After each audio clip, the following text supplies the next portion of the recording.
Ladies and gentlemen, good day and welcome to Container Corporation conference call hosted by DAM Capital Advisors Limited.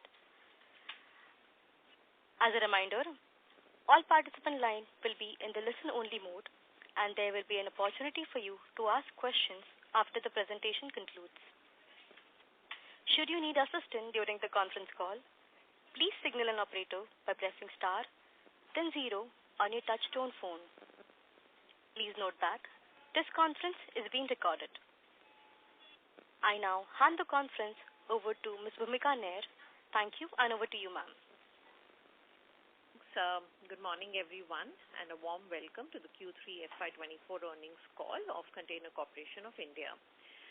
We have the management being represented by Mr. Sanjay Swarup, Chairman and Managing Director, and his entire team. I'll now hand over the floor to Mr. Swarup for his initial remarks, post which we'll open up the floor for Q&A. Over to you, sir. Good morning, Bhumika. I am joined here by my Director of Finance and CFO, Mr. Manoj Dubey, and Director Domestic, Mr. Azhar Shams, and Director Projects, Mr. Ajit Panda. I will just make some opening remarks and then it will be open for questions. First is that EXIM booking has increased by 13% in Q3 over Q3 of last year, and income has increased by 15% in EXIM. Overall handling of Concall has increased by 7% for nine-month period over last year. In EXIM, there are effects of geopolitical conflicts. These effects are temporary. We have been in touch with shipping lines and they are quite hopeful that by February first week, things are going to stabilize. In domestic, we are getting very good business, very good demand now all across the country, and we are well poised to cater to this demand with good container inventory and good fleet of rakes also. The focus area of the company continues to be customer centricity, providing total logistics solution to customers, warehousing, and business solutions, including first mile, last mile, incidentally, which is giving us good margins also now. We have deployed 75 LNG trucks at Chennai, Nagpur, Baroda, and Ankleshwar, and which are giving us good commercial returns, and the customers are also very happy. We plan to increase the fleet. We have signed MOU with Messrs IGL in November 2023 for development of LNG pumps at Concall terminals. We have signed another MOU with NTPC, Vidyut Vyapar Nigam, in December 2023 for solar energy products development at our terminals. We have signed one MOU with Messrs DB Schenker, which is a leading international freight forwarding company from Germany, to expand our range of services in EXIM and domestic segments. On infrastructure front, in this quarter, we have added 5 BLC rakes, and now our total additional rakes in this financial year stand at 12. 4 more are expected in this Q4. So as forecast earlier in the financial year, we will be adding 16 rakes in this financial year as per our initial projection. Domestic container fleet is also increasing, and we are getting almost 400 to 500 containers every month. Now we have more than 41,000 domestic containers, and we are commissioning new terminals also. In this Q3, we have commissioned Kadakola MMLP near Mysore, and it is fully ready to give the service to customers.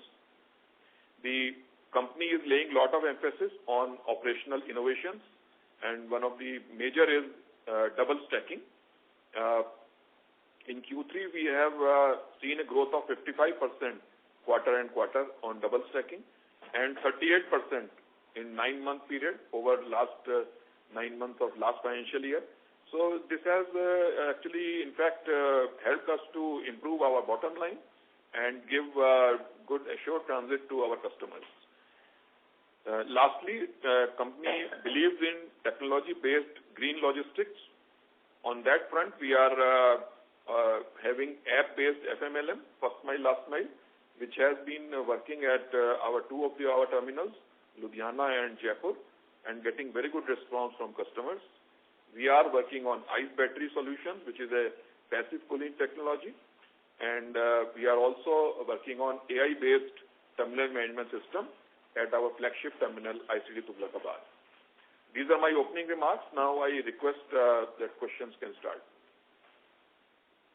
Thank you. We will now begin the question and answer session. Anyone who wishes to ask a question may press star and 1 on their touchtone telephone. If you wish to remove yourself from question queue, you may press star and 2. Participants are requested to use handsets while asking a question. Ladies and gentlemen, we will wait for a moment while the question queue assembles.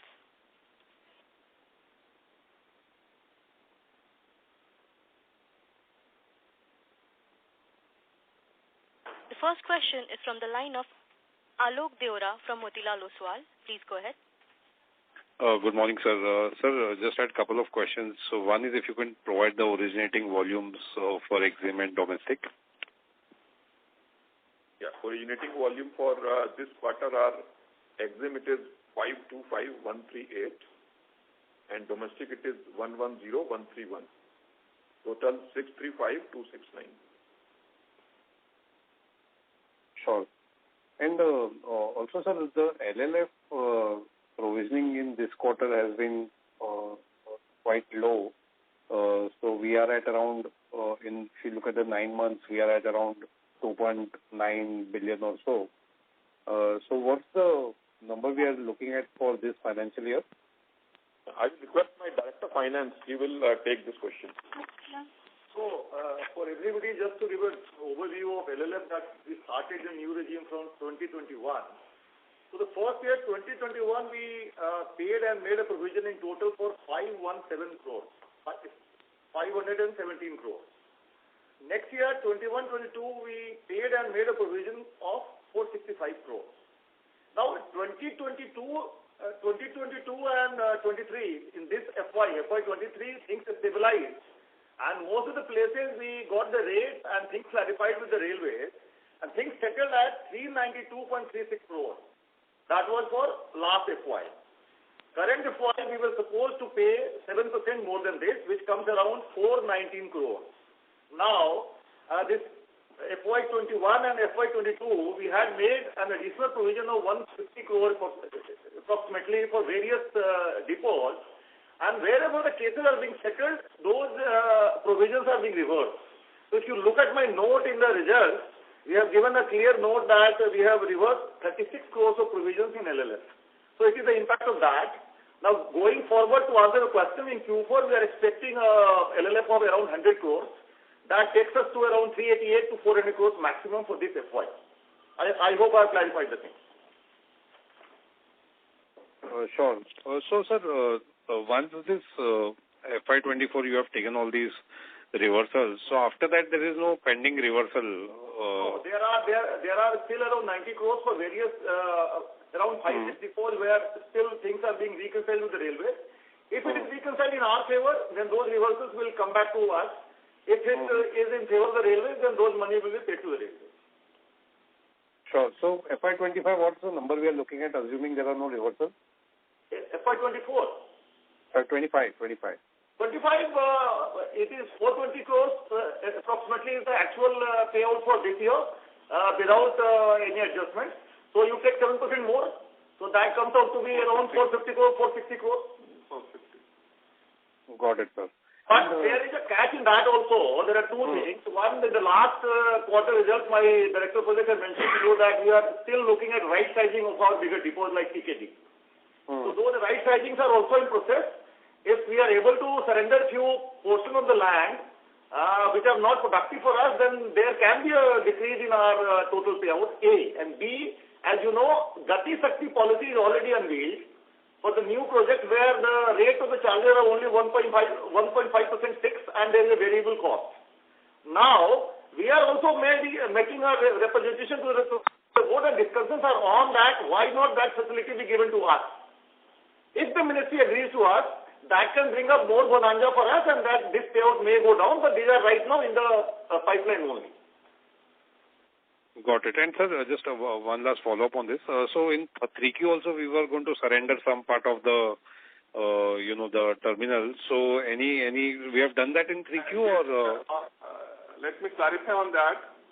On Tughlakabad terminal, where we have about 5 lakh square meters of land, 10% of it, around 49,000 square meters, we have offered to surrender to railway on 6th November 23.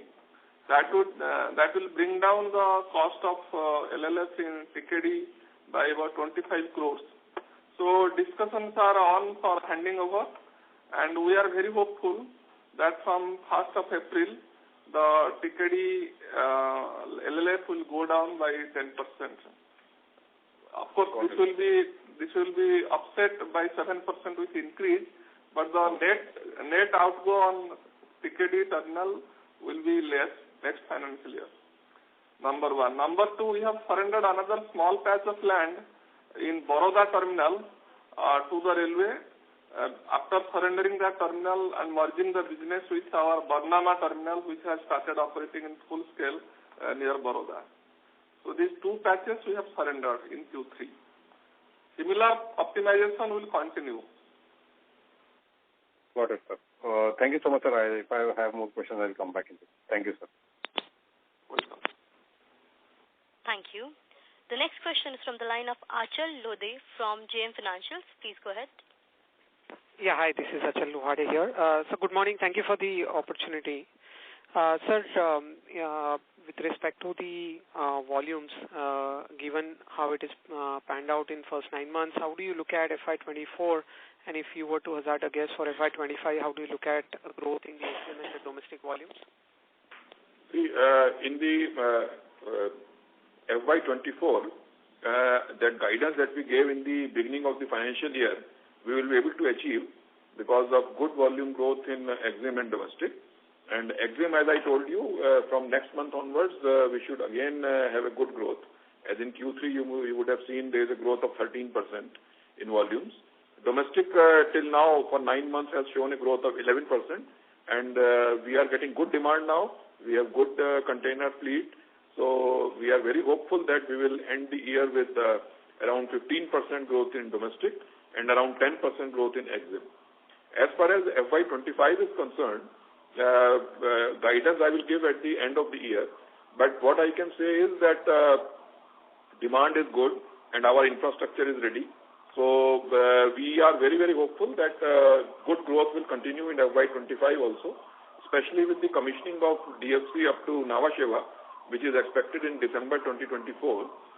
We expect good ramp up from road to rail on this segment also. Understood. Sir, if I were to just ask a bit more detailed question here with respect to, the DFC connection to JNPT, is it possible to get some color as to how much of the volume in terms of thousands or millions of TEUs which is available to us, which is yet to come on rail, whether it is currently containerized or being transported in a bulk form? See, actually it will be difficult to give you any number at this moment. All I can tell is that at present the rail coefficient at JNPT is in the range of 18 to 19%, and all the volumes will not increase immediately. When the DFC is commissioned for JNPT, then in 2 years' time, you can say, the rail coefficient may rise to 25 to 30%. That is the number I can predict at this moment. Understood. Secondly, if I were to look at the increase in the freight rate, if I look at a rail freight per TEU, it's kind of increased by about 2,000 rupees compared to second quarter. How much of this is on account of the busy season surcharge, and how much of that is already passed on, sir? See, busy season surcharge, we have passed on absolute amount to our customers. But on some streams which are of strategic importance, like where we have a competition with our road or some competitors, there we have taken a strategic decision, and part of that we have retained, part of that we have passed on. So it is difficult to tell you the exact number, how much is contributed by busy season surcharge and how much is the actual growth in volume at this moment of time. But all I can say is that we have taken a strategic decision so that we don't lose the business. At the same time, we continue to grow. Understood. Just a clarification on this, sir. When you say some streams where we have severe competition from road stroke other players, would that be 40-50% of the volume, or would that be like 15-20% just? I'm not able to give any number right now, but that also constitutes a sizable volume, and that is a strategic decision our team takes. We get inputs from field units, and then we take a decision. Understood. I have more questions, but I'll fall back in the queue, sir. Thank you. Okay. Thank you. The next question is from the line of Yatan Mata from Fidelity International. Please go ahead. Yeah, hi. Thank you, sir. And congratulations on good set of numbers. So just two parts to the previous question on peak season surcharge. It seems that if I look at your originating realization, the pass on has been more in domestic and slightly lesser in EXIM. Do you think we have been able to manage our profitability because of the double stacking, and that is why the realization is kind of looking flattish here? See, actually, the thing is that in EXIM, whatever business surcharge was there was passed on to the customers. But you will appreciate that the busy season surcharge was imposed by Railways from 1st of October 2023. Yeah. Whereas we took 40 days, we gave a margin of 40 days to our customers to pass on that thing to them. And we revised our trades from 11th of November. So 40 days period, we have absorbed that. Despite that, we are giving very good numbers as far as margins are concerned, despite this constraint. Yes. Now, secondly, in domestic, initially we faced some setback when we passed on this busy season surcharge to our customers. Then our team director himself, personally director domestic, had a one-to-one meetings with major customers, and he did some tweaking based on the strategic decision that I mentioned earlier. So we have revised and we have passed on some discounts to our customers, various strategies we have used. So based on that, now things are stabilized. So in Q4, we are now well poised to have a good growth in terms of numbers as well as financial figures. Thank you. So that's very helpful. Just on DFC, you did mention now you are getting connected, but we have 6 months of DFC which is connected to Mundra and Pipavav. Have you seen shift from road to rail here? Will it be possible for us to share the rail coefficient change in these two segments?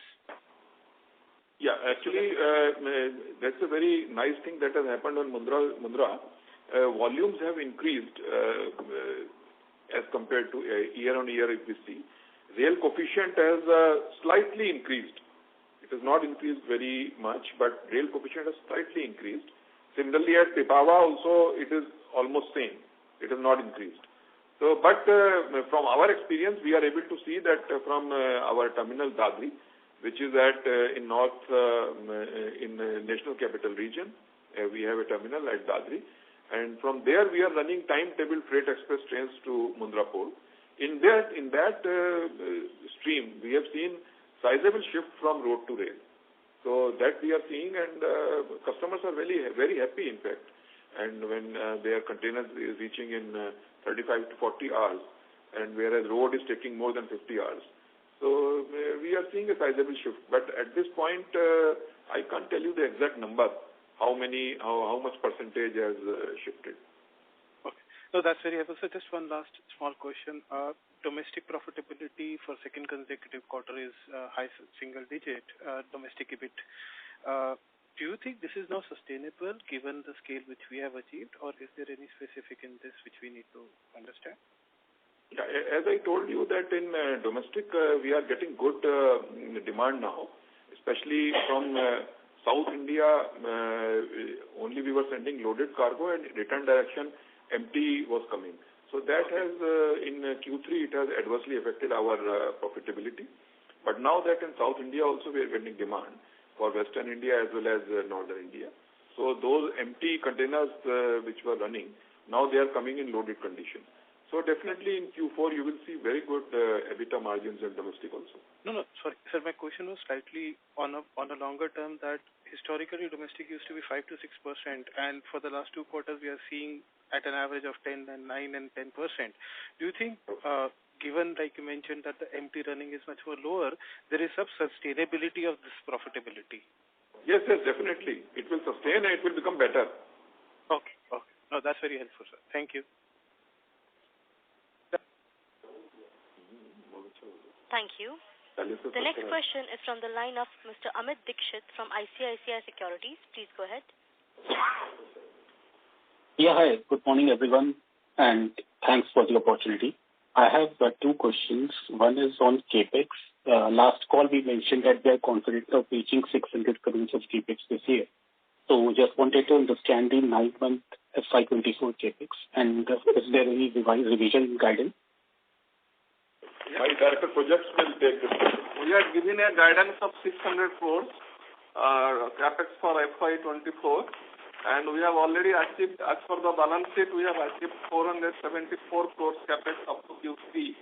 We are very confident that we will exceed the guidance given by the next quarter. Okay, great, sir. The second question essentially is on... This is an all-time high CAPEX that we are achieving in this financial year. Yes, sir. Appreciate that. The second question is essentially that last time we indicated that we have some custom-made containers for FM fast-moving durables, actually. So just wanted to understand the traction on that front. How is the response, and what kind of volume growth do you see possibly next year from this particular segment? For 12 feet containers, we have got 270 such containers manufactured at railway workshop, and we are actually at present we are not getting much revenue from that, but our teams are working and trials have been successful. And we are very hopeful that we will be able to build circuits for these kind of containers also, which are mainly catering to low-density cargo. Yeah, last quarter you indicated, sir, that we have got 180 containers. So this time we have got 270, that means 90 more containers have arrived in this quarter. That means the focus is clearly here on this particular segment. And just wanted to understand, that what kind of growth we are expecting. Yes, we are getting good growth because this is the segment that we are not able to capture right now. So it has been our endeavor to get this traffic also on rail, and my director domestic will further elaborate on this point now.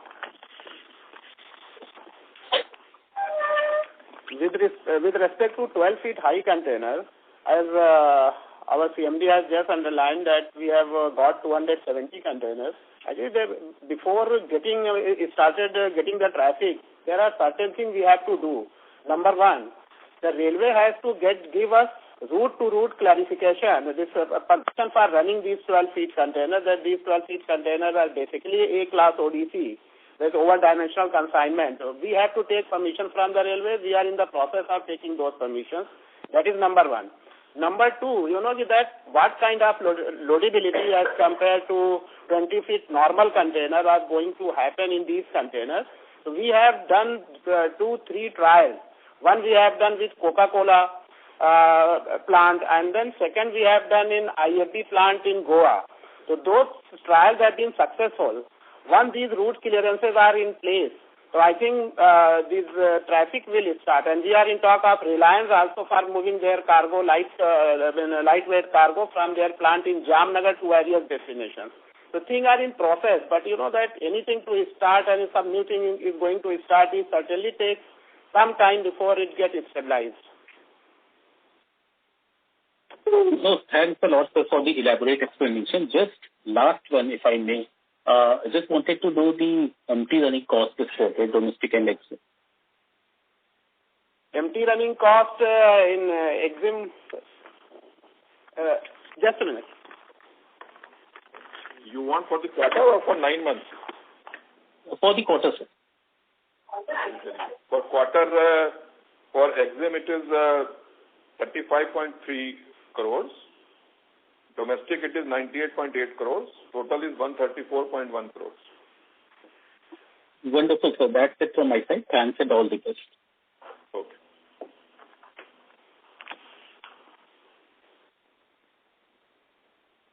Next question is from the line of Bhumika Nair from DAM Capital. Please go ahead.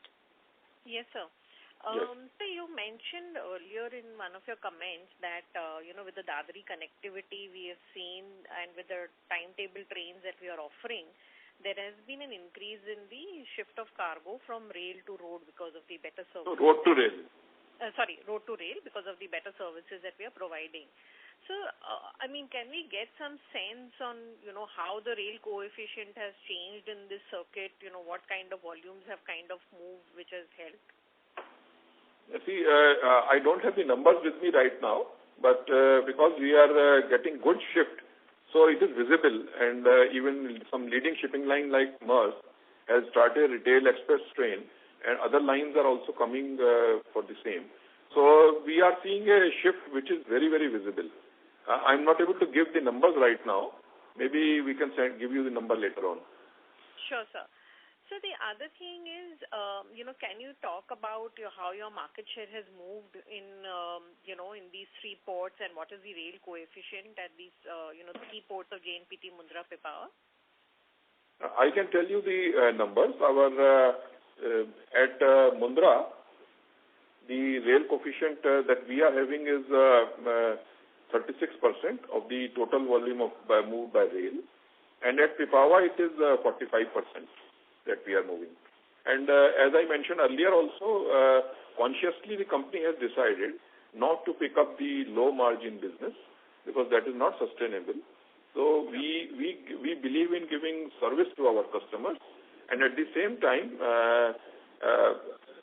our products may be little costlier as compared to other PCTUs, but we believe in giving service, and customers are very happy, and they are with us, and more customers are also joining. And one more thing is the focus of the company is now for customer centricity. All the field staff, including myself, we are meeting personally with all the customers. We are engaging with various Chamber of Commerce wherever we go. I had recently visited Udaipur Chamber of Commerce, and all of them are very keen to associate with Concall, and they see Concall as a credible partner for moving their cargo, and this credibility we have earned in the last 30 years, giving service to the trade. So cost and all is not a very, very, very prominent thing in their mind, because the cargo that is there in the containers is worth crores and lakhs of rupees, so they don't mind paying 1,000 rupees more if they get good and credible service. Got it.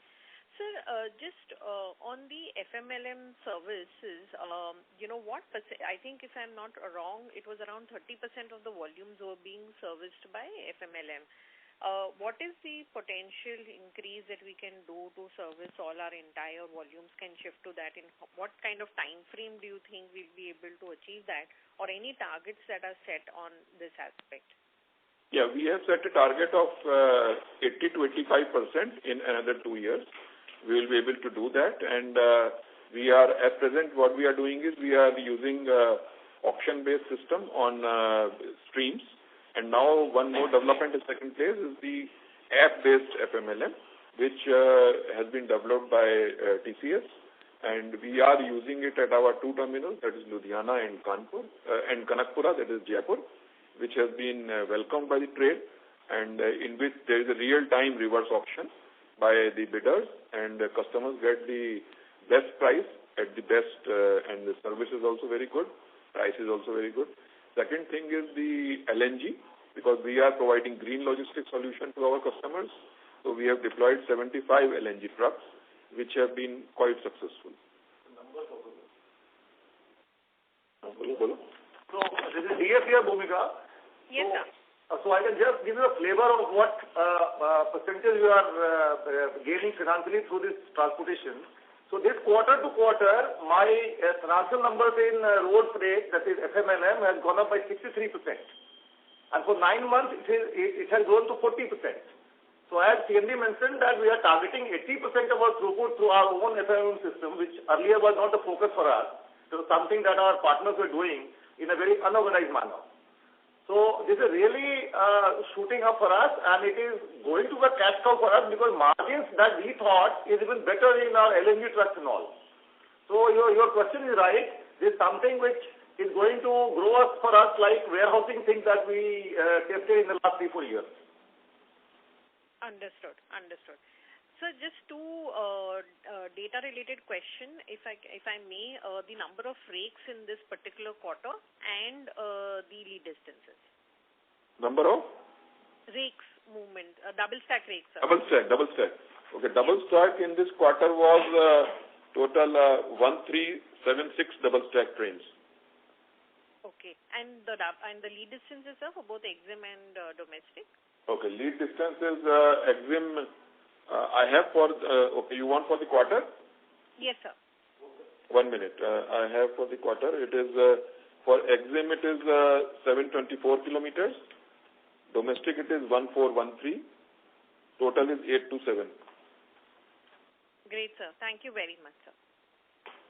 And both are growing, sir. Both are growing, yeah. Sure. Thank you. Thank you. Next question is from the line of Pulkit Patni from Goldman Sachs. Please go ahead.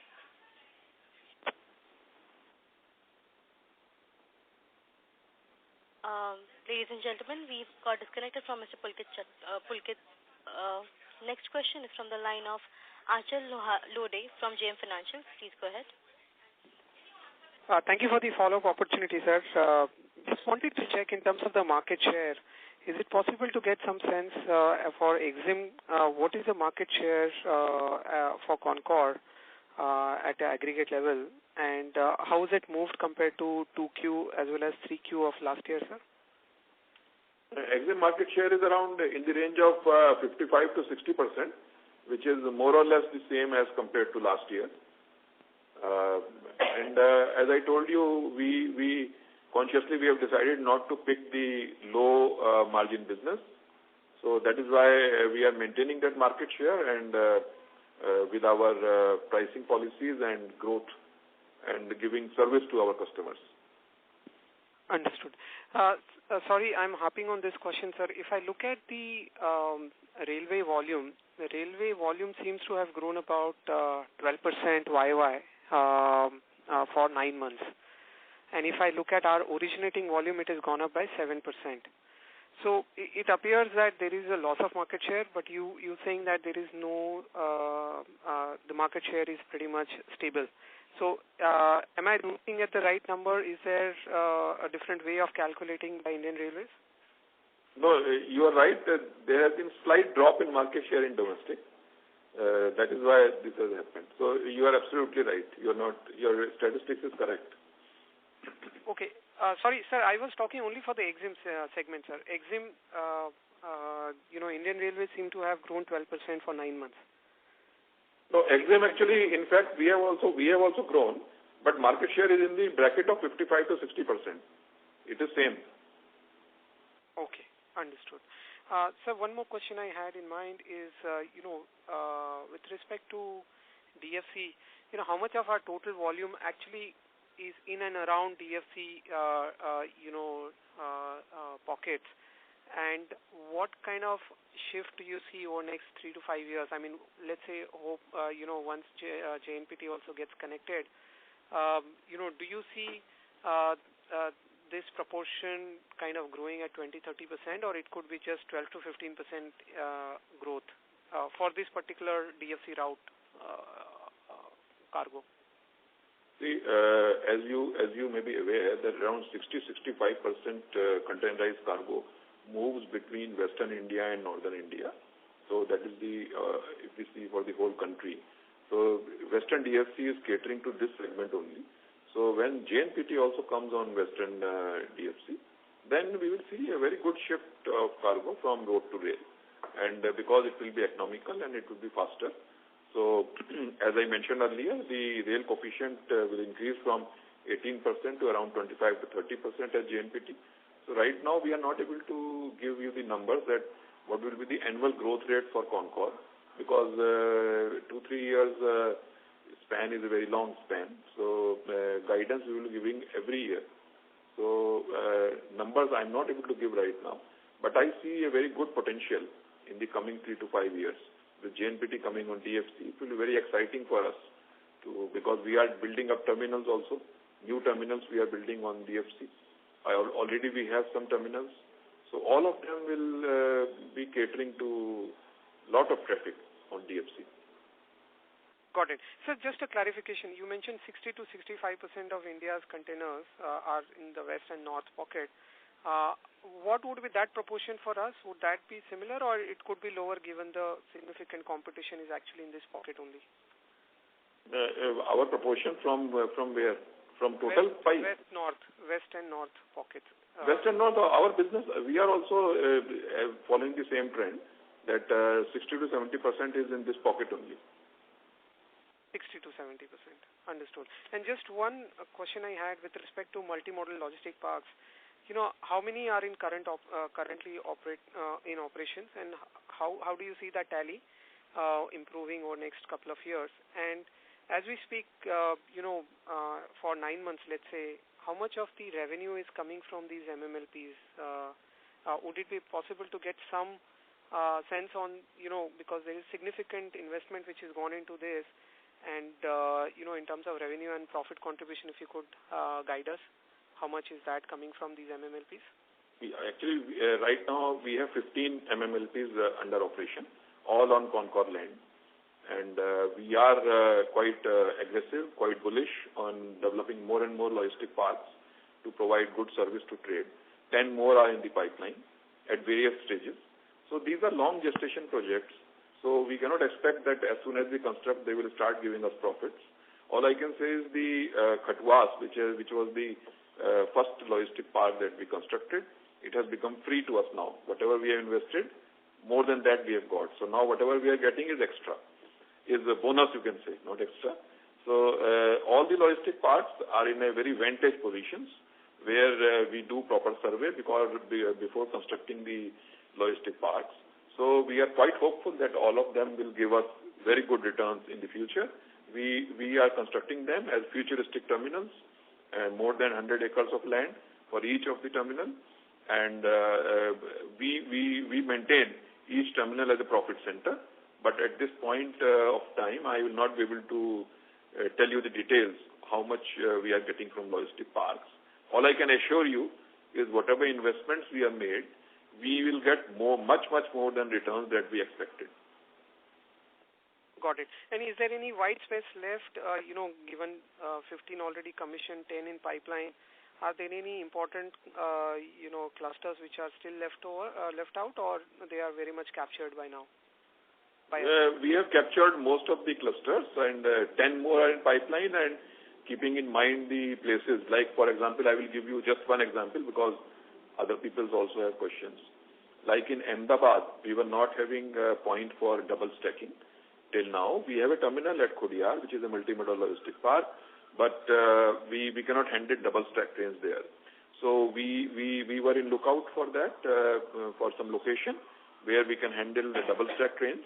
I'm happy to inform all of you, all the investors, that we have found a place that is at a location at Charodi near Sanand, which is an auto hub also. It's a very, very vintage location where we will be constructing a multimodal logistic park in 100 acres of land, and it will be handling double stack traffic from Mundra, Pipavav and JNPT in future. So that will be a very, very good location, and it will give very good returns to us. That is the latest in the list. Understood. Thank you. I have more questions, but I'll fall back in the queue, sir. Thank you so much for your answers. Thank you. A reminder to all participants, you may press star and 1 to ask a question. The next question is from the line of Pulkit Patni from Goldman Sachs. Please go ahead. Sir, thank you for taking my question. Apologies, I got dropped off previous time. Sir, just to follow up to Achal's question on these MMLPs, and glad you spoke about Katuas now being almost free for us. When I look at the last 5-6 years of your company where CapEx has gone up and it's gone in MMLPs and other infrastructure, what we are seeing is that it is not reflected in your ROEs or ROCs.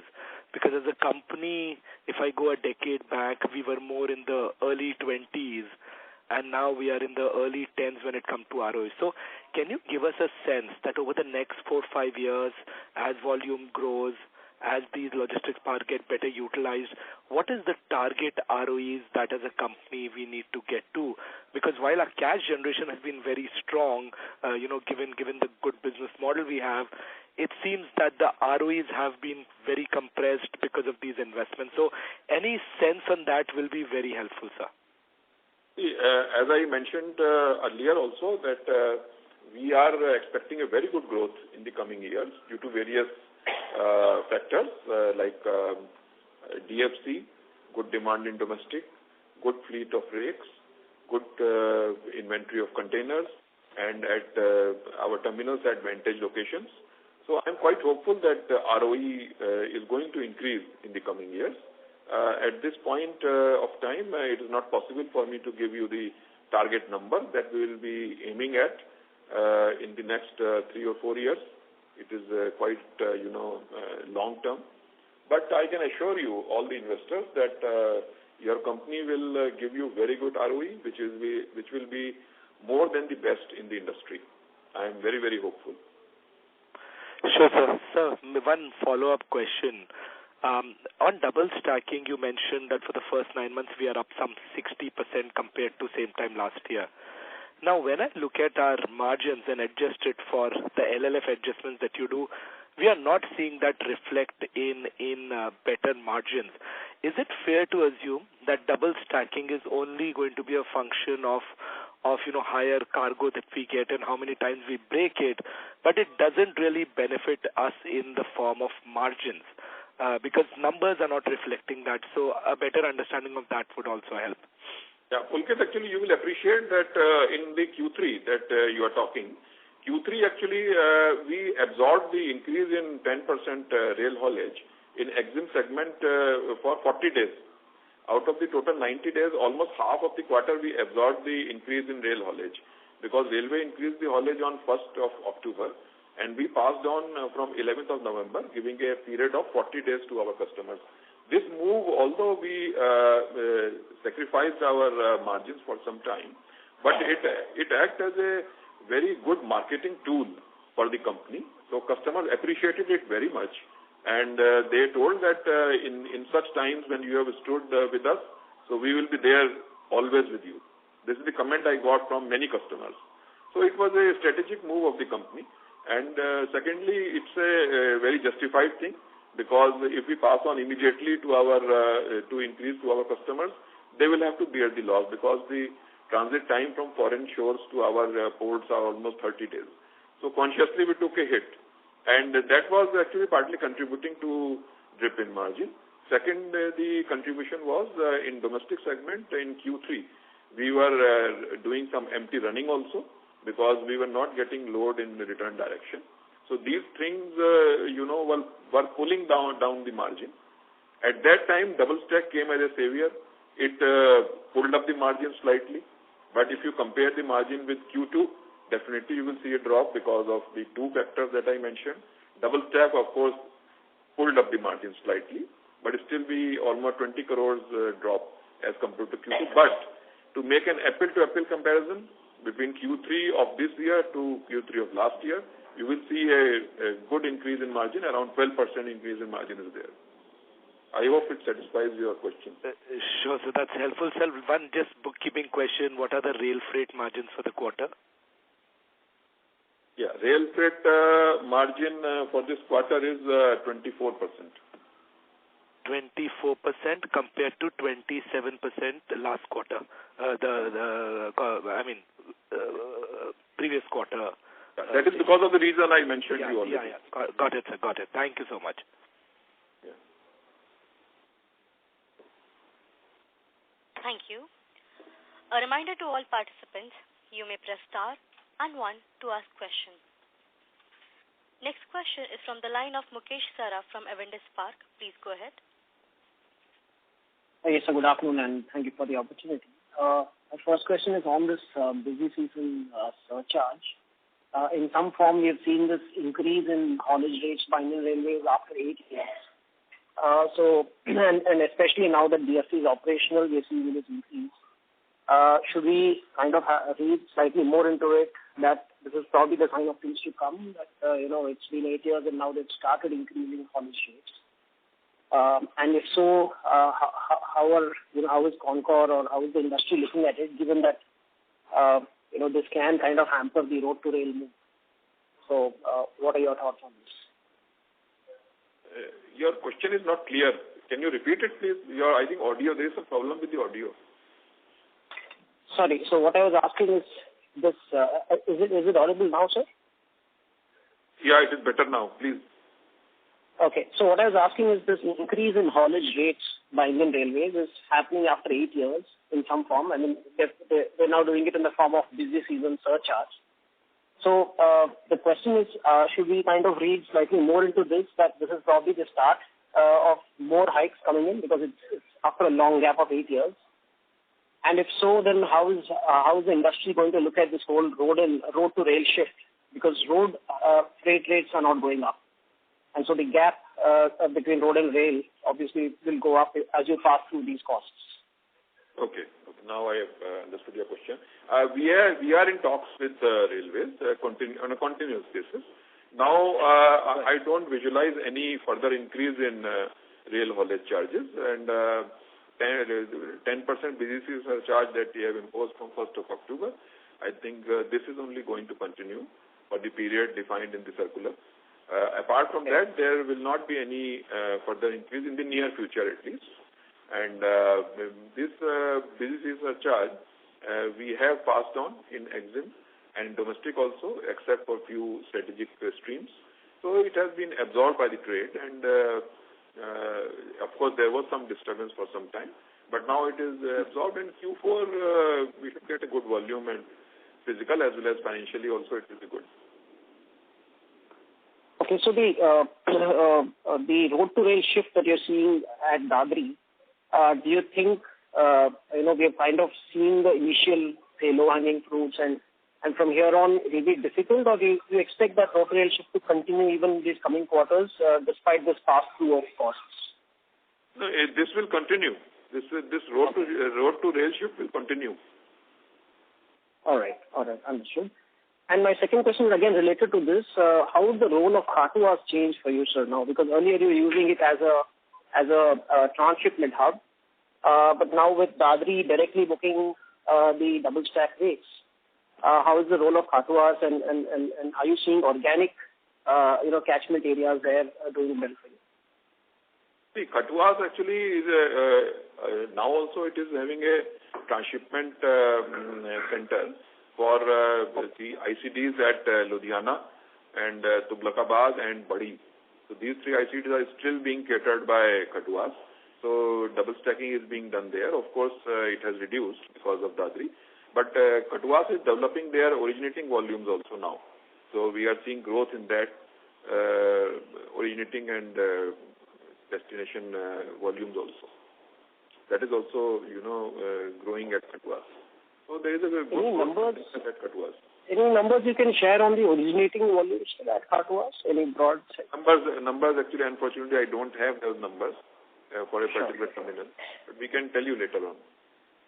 Sure. So just lastly, on the cement business, domestic cement business, I think even last time you had mentioned that you're in talks with the ministry for restarting the bulk cement movement via containers. Any update on that? Yeah, we are continuing our talks with ministry, and they are also doing some analysis, some calculations, data we have supplied to them. I think we should be getting some news in next financial year. All right, sir. Okay, great. Thank you so much. All the best. Thank you. Thank you.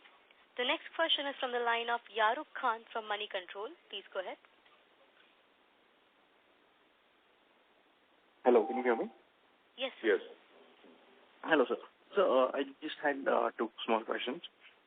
One was, so going forward, you've seen a lot of container traffic not move through the Suez Canal and the Red Sea because of the disruptions that have been caused there.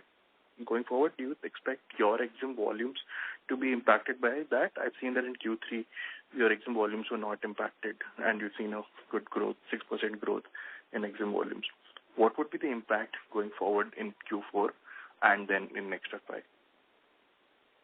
In Q3, we have got a growth of 13% in EXIM originating volumes, and the problem at that Red Sea issue, we are feeling the strain in the current month in January, and we are in touch with major shipping lines, and they have informed us that because of this, the containers have to pass through the Cape of Good Hope, so the transit time has also increased and cost has also increased. So we have been informed by them that this is going to stabilize by this month end, and from February first week, we should get good imports and good exports also, because importers and exporters are in negotiations with the various shipping lines, because ultimately whatever orders they have to execute those orders. So maybe it will be costlier and it will be taking more time. But exporters have to execute their orders, and importers have to get their raw material. So all these things will stabilize from first week of February. So we are very hopeful that volumes will again start growing, and that is the indications we have got from almost all our stakeholders. And in FY25, again, from the month of June, July, we should be getting good exports. Okay. The other question. So, just to follow up on the last question that was asked, you said that you're talking to the Indian Railways to start transporting cement through open containers again. What are the sort of processes that you will have to get permission for before this process can be started again? I would like to correct you. It is not open containers. It is a normal 20-foot containers in which we had started moving bulk cement. For that, Indian Railways had given us rates, that is freight all kind rates, for moving of bulk cement in normal containers. So that validity of that rate circular was 1 year. That validity has expired. After that, that circular in which the special rates were given, that has not been extended. So we are trying with Indian Railways to extend that circular, that rates, because if that rate circular is extended, then our movement becomes viable, and it can compete with road, and we are able to divert cargo from road to rail. So Indian Railways is carrying out analysis for before extending that circular, because they have commercial branch, they have finance branch, and they do all the analysis whether it is beneficial for railways or not. And after that only they will extend the circular. So I am hopeful that they will take some time to do that. And by next financial year, I am very optimistic that they will extend the circular and we may resume the bulk loading in normal containers. It is not top open containers. Sorry about that. Just last question. Any update on the strategic divestment planned for Concall? That is a policy of Government of India. So whatever policy is given by them, we will follow that policy. We cannot comment on that. And secondly, whatever news we are getting is from news channels and from government directives. We are following the government directives. But having said that, we are doing normal business. We are expanding our terminals. We are expanding our customer base, and we are giving more and more, introducing more and more services for our customers, and so that the existing customers stay with us, new customers join us. So all these things are going on. The business is not stopping. As and when it comes, we'll obey the orders of government. Thank you, sir. Thank you. The next question is from the line of Achal Lohade from JM Financials. Please go ahead. Sir, thank you for the opportunity. Can you help us understand for these LLF specifically, how many terminals are there and how many terminals have already got renewed under the new policy, or if you're planning to renew under the new policy? And if you could also help in terms of given their earlier lease duration, how many of them are about to expire over the next 2-3 years, We have total 64 terminals. Out of that, on railway land, we have 26 terminals. So it is not possible at this time to give you the exact which terminal lease is expiring on which date. It will not be possible for us right now. And as my director initially explained you, that we are actually following a policy that wherever we close a terminal, we carry out analysis, and we make a policy that we don't lose our customers by surrendering the terminals to Indian Railways. Either we shift the customers to nearby terminals, or we develop a terminal on our own land near that terminal outside the city limits, because we need big area. So that has been our policy, not to lose customers, but strategically we surrender the terminal when it becomes unviable to us. That has been our policy. Lease dates we cannot give right now. We don't have that detail with us. Understood. But just a clarification, given the confusion around this LLF, just a small clarification. Is it accurate to say that if you have an option to renew the existing terminal for 35 years at one go, or that is not the case? Yeah, that option is there. It is there in the policy. That can be renewed for the similar period of time. But in that case, you will have to surrender that terminal and go for the competitive bidding. Is that understanding right? No, that is not mandatory. We can continue to pay at the 6% rate and retain that terminal for another 35 years. Got it. And in that case, whenever the rates change for the land, the valuation, it will automatically increase. Is that understanding right? So now the rate is increasing every year at the rate of 7%. Okay. Once the base rate has been found in 2021 is the base rate, and above that it is increasing by 7%. Okay. So further change in the valuation of that land rate in those pockets is of no consequence. Is that understanding right? No consequence. No consequence of that. Okay.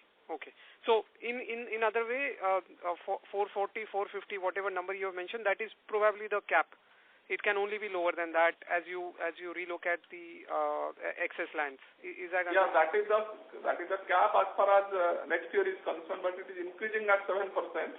And simultaneously we are optimizing by reducing some railway land. So we hope to maintain that level. Understood. This is very, very helpful, sir. Thank you so much, and I wish you all the best.